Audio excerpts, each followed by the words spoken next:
Welcome to the Mike Litton Experience podcast. Mike has over 31 years experience in real estate, finance, and investing. He's passionate about being a father, a teacher, a realtor, an investor, and a leader. Everyone has a story, and our passion is to help them tell it. And now, introducing the host of the Mike Litton Experience, Mike Litton. So what can you expect from the Mike Litton Experience? You can expect stories that will inspire, motivate, advice that will sharpen your focus, and expert information on real estate, finance, and market conditions.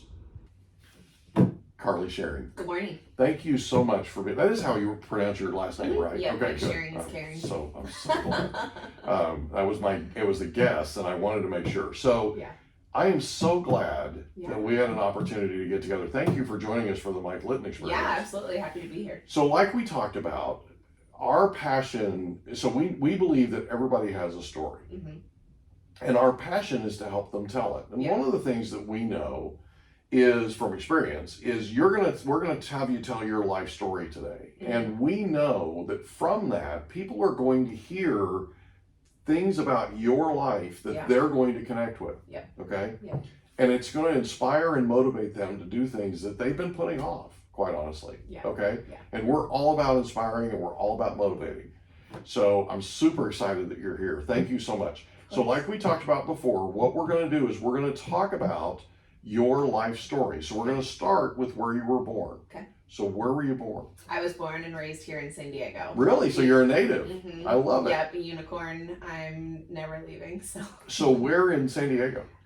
Specifically Pomerado Hospital over in Poway. Okay. I was raised in Rancho Penasquitos. Okay. And then, so Rancho Penasquitos, Rancho Bernardo, Poway area have always been like my home territory. So your whole childhood was there? Yeah, I lived in Rancho Penasquitos until my parents split in 2006. I'm sorry. And then it's just the way things happen sometimes. And then we moved into my grandparents' house in Rancho Bernardo. Okay. So I kind of transitioned to like the Rancho Bernardo area. So the good news is you stayed in the Poway School District the whole time. Yes. Yeah. Which is, by the way, for those that don't know, Poway School District is the top rated school district. So that's cool. So where did you go to high school? I went to Rancho Bernardo. Okay. Mm-hmm. Okay. So we lived right by there, by the way. Yeah. And when they had their football games, we literally would step outside our front door. Oh, okay, cool. And it was awesome. Yeah, we never had to pay admission. It was cool. Yeah, growing up, I lived right above Mount Carmel High School. There you go. Like we lived right above it, so kind of watched it with binoculars and stuff. But that's my favorite part of that was we would throw these epic 4th of July parties every year.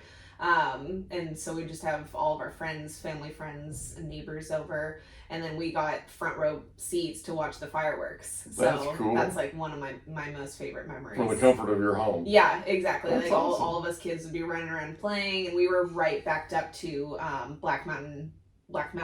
Yeah. And there's like a giant fire road for fire access, and so other people would stake out all day in the hot sun on the asphalt and wait for the fireworks, and we just had front row seats the whole time. That's so cool. It was the best. I love that. Yeah. View homes are just the best. Yeah. So here's a question for you. Mm-hmm. What was your favorite thing? I mean, I know you just said that the fireworks thing was your favorite thing, right? But what was your favorite thing about growing up in Rancho Penasquitos? I mean, living on Black Mountain was incredible. Yeah. I mean, my mom kept us active all the time. There's a park up there called Hilltop Park. Okay. And so, we'd go to school, we'd come home, do a little bit of homework, and then my mom was like, all right, let's go be active. Let's go do something. Beautiful. And so we were super active. If she didn't feel like taking us on a hike, we would be on our bikes, just running around the neighborhood. Otherwise, we had a really cool backyard, and our neighbors were super cool, so we would just kind of go into each other's backyards and play. And then what a neat neighborhood. Yeah, it was like one of those cool old school like 90s, early 2000s neighborhoods where like everyone was just hanging out with each other. Like my whole neighborhood knew each other. And so we'd go on hikes as well up Black Mountain. So we had like all these different paths we'd go. We always had a dog, so our dog would come with us, and it was just a really beautiful childhood growing up. My mom was stay at home, and so that was a big blessing to have her be a stay at home mom, and You know, she was there to drop stuff at school. She was there to pick us up. She was there to supervise us with activities when we went on those hikes. She was there to make dinner and make all of our meals. So it was really cool. That's awesome. Yeah. So I think I know this already, but I'm going to ask you anyway because we ask everybody. Yeah. Who was the most influential person to you growing up?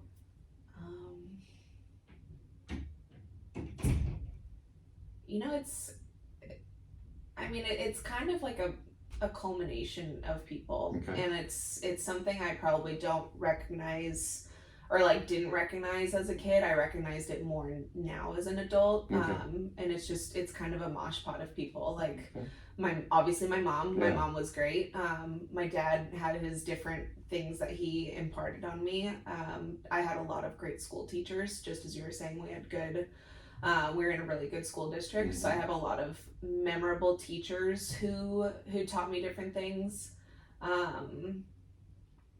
But I don't necessarily know if there's one specific. Actually, there probably is one specific person, and it's now my business partner, which we can get into that all later. But because of where we grew up, how I grew up, the church I grew up in, we had great family friends. And so one of our old family friends, who his daughter was best friends with my sister, his name is Mark Means. We grew up with him. We always knew that he was like the cool guy. He always had like the fun toys and got to go on cool vacations, and like they'd take my little sister on vacations. And he's the one who reached out to me a couple years ago and hired me into his insurance agency. Okay. So to be honest, like he was probably the most influential person. Okay. And then I also have a really awesome quote unquote aunt and uncle. They're not actually related, but grew up with really cool family friends, and they're my aunt and uncle, and they live up in Warner Springs, up in the mountains, have a beautiful ranch up there. And is that the one you and Maddie went to? Yeah. Those So pictures I've are known, amazing. yeah, they're amazing. I've known them for a long time. I've really grown up with them since probably 5th grade. That was kind of just our home away from home where we'd get away. And it's so funny because it's pretty. my Uncle Max used to say, I'd be like, okay, cool, what do you do? Not knowing anything. Like when you're young, you know, like what a doctor is, like what a paleontologist is, because that's what they teach you in elementary school. And you know, like random little details of what careers are. And he would say, oh, I'm a broker. Like he was a commercial real estate broker. But he would just say, oh, I'm a broker. And I'm like, okay, cool. Like, and I didn't know what that meant, except like he too lived an epic life, like got to go on cool vacations, had the fun toys and stuff. And not like it ever came from a place of jealousy, but I was just like, that's a little bit different than what my family has. Like we're a little bit more on the humble side. And so I was just like, that sounds cool. I don't know what a broker is, but I want to be a broker. Yeah. And now I'm a broker. There you go. That's awesome. That's awesome. I love it. So yeah, definitely a culmination of influential people. That's cool. Yeah. I didn't know you were a broker. That's awesome. Yeah. Welcome to the Broker Club, by the way. Yes. I have been for a while. Yeah. So here's a question for you. In high school, at Rancho Bernardo, what was your favorite subject?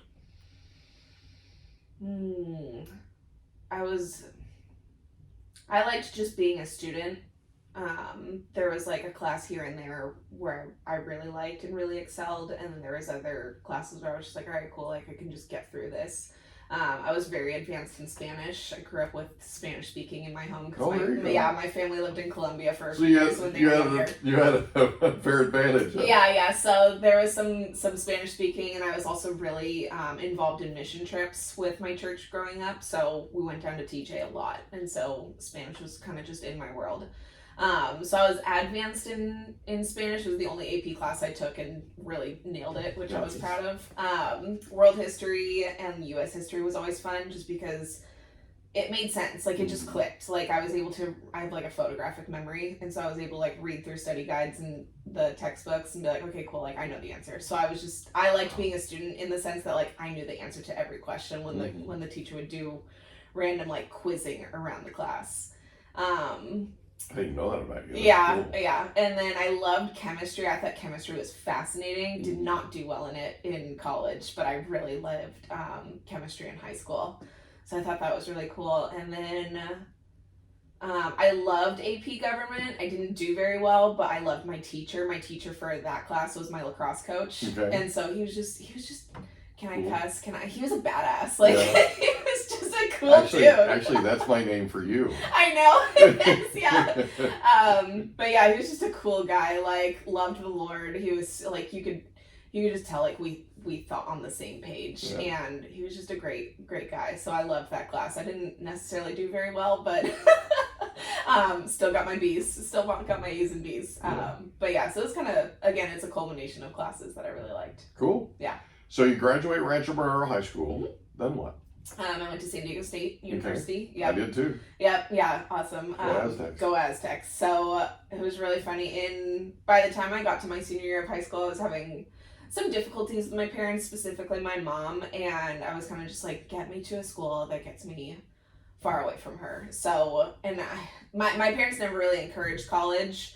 They're just like, no, you can go to a community college and like figure out from there. And I was like, no, like I am going to a college. Like I've worked my butt off in school. Like you were determined. I need to get out of here. And so for no particular reason, I was just like, University of Arizona. That's where I want to go. Mm-hmm. And that's where I applied. Mm-hmm. And everyone in my classes and like counseling was like, you should probably have a couple more schools you apply to. Like, have your backups. Yeah. And I was like, why would I need a backup? Like, I know I'm going to get in. I know I'm going to get I'm determined. I know I'm going to get a scholarship, like, because I have great grades. So I was like, why would I apply anywhere else? And they were like, just do it. And so I applied to TCU literally just because LaDainian Tomlinson went there and I liked the color purple. Love LaDainian Tomlinson. I'm a huge LaDainian Tomlinson fan. Yeah, I applied to Arizona State because I was like, cool, Arizona sounds great. Like, I love the desert. The Palm Desert is one of my favorite places. So I was like, cool, they don't have a college that I want to go to out there, so I'll try for Arizona. And then I applied to 3 Cal State universities on the very last day that you could apply for them. And I was fortunate because I got like almost like a scholarship, or like I got like a code or something, however they do it, that I was able to apply for free. Oh, cool. So I was like, okay, great, like throw in a few on my hat. Like, so I applied to both Cal Polys and San Diego State. I refused to apply to Cal State San Marcos. Sorry, Cal State San Marcos. But I was like, my sister took a random course there in the summer, and the teacher was a nightmare, like basically verbally and like emotionally abused her, and I was like, okay, great, like I just took my name out of the hat. Like I'm not applying. Wrote that off. And but that was kind of like a quote unquote fallback school for most of my high school, and I don't know what the rules are anymore, but when I was in high school, the 56 freeway split San Diego County for applying, and so most kids, I mean everyone applied to San Diego State. That was like everyone's dream school. Like everyone loves San Diego. We get to stay here, get to go to the cool school. And so they applied there, and then they also applied to Cal State San Marcos as their backup school. And I was like, that's not even an option. I'm not doing that. Right. And so I really attest that to the fact that that's why I got into San Diego State instead of Cal State. I don't know. It was probably like random hat draw kind of thing, but I was the first person to get into my school. I applied, like I said, I applied on the last day, very last minute, like I submitted at like 11:58 p.m. Wow. And I got in 2 weeks later. And it was my first acceptance letter, and I was like, okay, cool, that's nice. Like at San Diego State, I just wasn't interested in because again, my parents didn't encourage school. I didn't go on school tours. So I just didn't know. Yeah. And I knew I wanted to be somewhat far away. But my cousin at the time was obsessed with San Diego State. She and her boyfriend at the time had season tickets to all the basketball games. And so they loved it. Like it was so much fun for them. And so she, like, from that moment I got my acceptance letter, she was determined to get me to San Diego State. Oh my gosh. And cool. So she was like, you're going. Like, she would send me all this fun stuff, all these articles. And then she's like, okay, you and Drew are going to a basketball game together. She's like, I will relinquish my ticket so that you can go and you're going to go experience. Yeah, it's an experience. It really is. And I went, they lost that night, but I think that was the last time that was the last season Kawhi was on the team. And that was the best player they've ever had. Yeah, he definitely was. I love him. Yeah.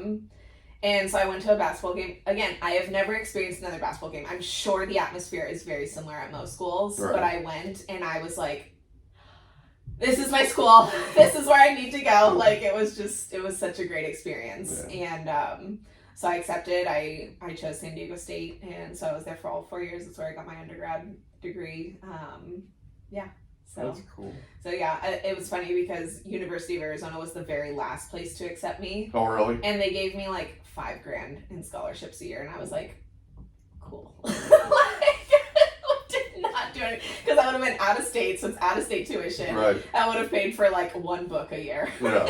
Yeah. So I was like, all right, cool. Thanks. Well, thanks guys. Yeah, Like, peace I will out. Yeah, stay right. in San Diego. And it's funny when you grow up in San Diego, you kind of take advantage and you don't always recognize what you have until, I mean, fortunately it wasn't gone, but like when I got to San Diego State, everyone was like, oh my gosh, this is my dream school, like I've always wanted to be here, like I've always dreamed of San Diego. And I was like, oh cool, like I've grown up here. And they're like, oh my god, you're so lucky. I'm like, yeah, okay. And then like the more I recognized it, like the more San Diego grew on me. Like I really didn't appreciate San Diego until I got to San Diego State. And you see it through their eyes. Yeah.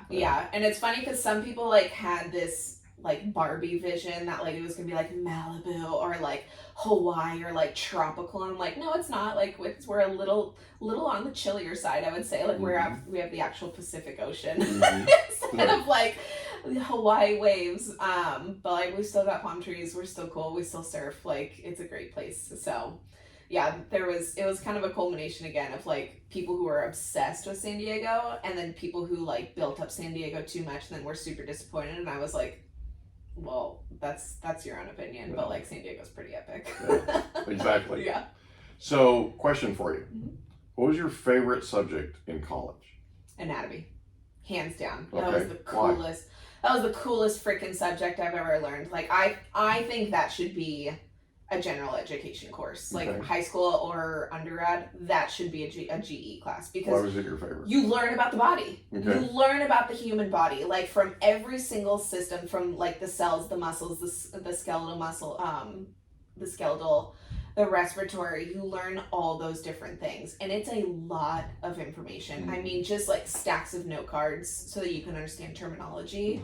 But like I really had a grasp of like what this whole thing is. Like it's not just a meat suit, you know, there's multiple intricate details in it. And like when I was at college, like I had stepped away from church and like really enjoyed science. I really thought science was cool. So like I kind of took on this, like the fact that science was my religion.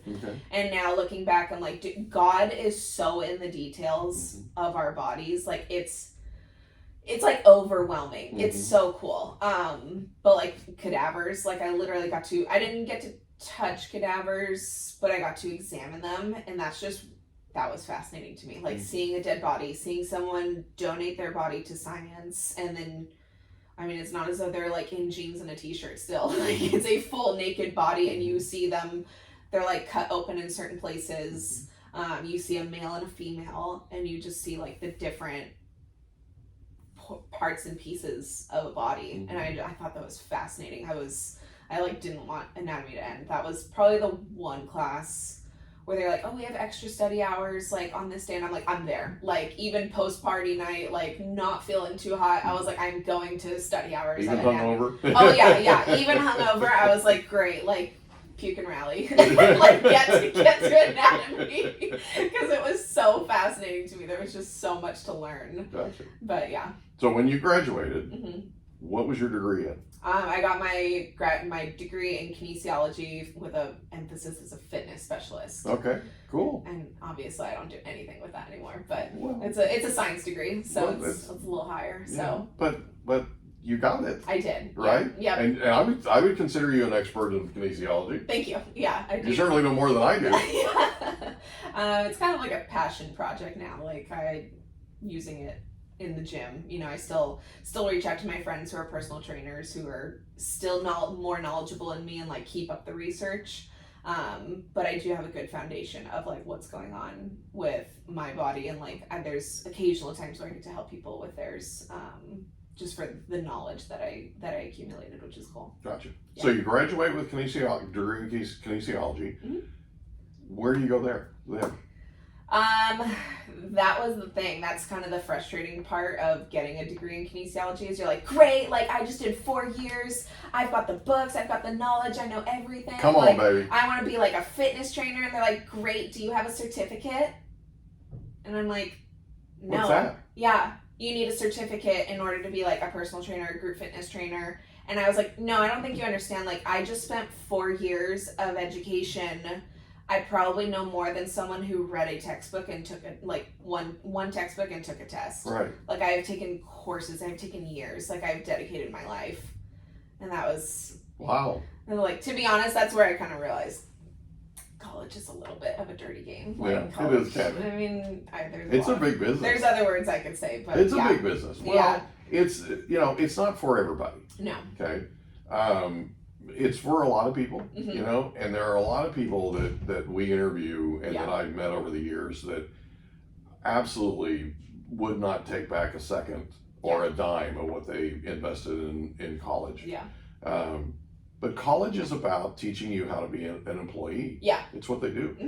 Mm-hmm. And when you find people who are entrepreneurs, and you're pretty entrepreneurial, which I admire about you, when you find people who are entrepreneurs, they tend to look back at college and go, yeah. Right? Because college is trying to teach you to be a good employee. Mm-hmm. And if you look at the people who started these universities, pardon me, a lot of them are entrepreneurs, business owners, corporate, elites, captains of industry, the whole thing. Yeah. And what they were doing was they were looking for people to help them build their companies. Yeah. That simple. They needed staff. They needed, leadership. They needed all that. So it's kind of interesting when you experience life after college, how you look back at your college experience, and I mean, I'm glad you did it. I think you're glad you did it. Yeah. But yeah. Yeah, San Diego State was, I mean, undergrad was a great experience. It definitely taught me how to be independent because, again, my parents didn't encourage college. So, like, I spent freshman year in the dorms where they coddle you. Mm-hmm. It's like, okay, great, you pay this amount and we'll give you your food, like, budget, and we'll give you a place to sleep, whereas, and then I got to sophomore year and I was like, okay, Mom, can you help me pay my rent? And she was like, that's funny. I didn't encourage you. Like, that was your choice. Like, it's your choice to be at college. So, like, you get to figure it out. Ooh. So, got a job. Like, I had some grants, which was really a big fortunate blessing. Had some grants to get me through. But other than that, like, that was when rent was still relatively affordable, even with a couple roommates. And so I was able to work part-time at a job. And what'd you do? I worked at Staples. And like, it's so Shout funny. out to Staples. Yeah, oh gosh. It was so funny. So after my freshman year, I went to Wisconsin and helped, and I was like my family's nanny. Okay. So I helped nanny for 8 weeks. Okay. And so while I'm there, I'm like, okay, cool. Like, school's in X amount of weeks, need to prepare, like, need to set myself up for a job. And so I applied to hundreds of places, literally hundreds. Like, this is 2013. I don't really know if the actual job market was awful back then or not. It wasn't that hot. Yeah. We were recovering still from the Great Recession of 2008. Yeah. 2012, 2013, 2014. We were coming back, right? But not fully. I mean, we probably 15, 16 was when we really started to kind of hit our stride here. Yeah. So I applied to like hundreds of places, and out of those hundreds, I think I got 4 or 5 interviews. Yeah.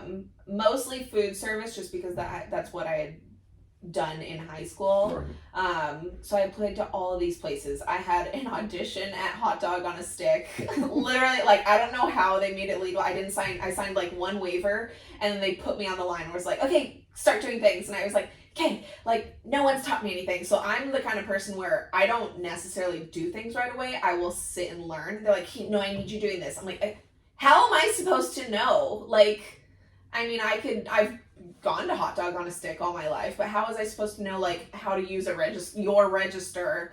And exactly. Anyways, so I could really mess up that limit. Hilarious. Yeah. And so they were like, okay, well, we hope you enjoyed another episode of the Mike Litton Experience. If you did, do us a favor, smash that subscribe button, tell your friends, family, and coworkers about our program, and wherever you get your podcasts, please leave us a rating. It helps us to connect with quality people just like you. And that's a wrap. Another episode of the Mike Litton Experience in the books. Reach out to Mike on Instagram at Litton Realty. Want to meet with Mike? Check out calendly.com/Rio760.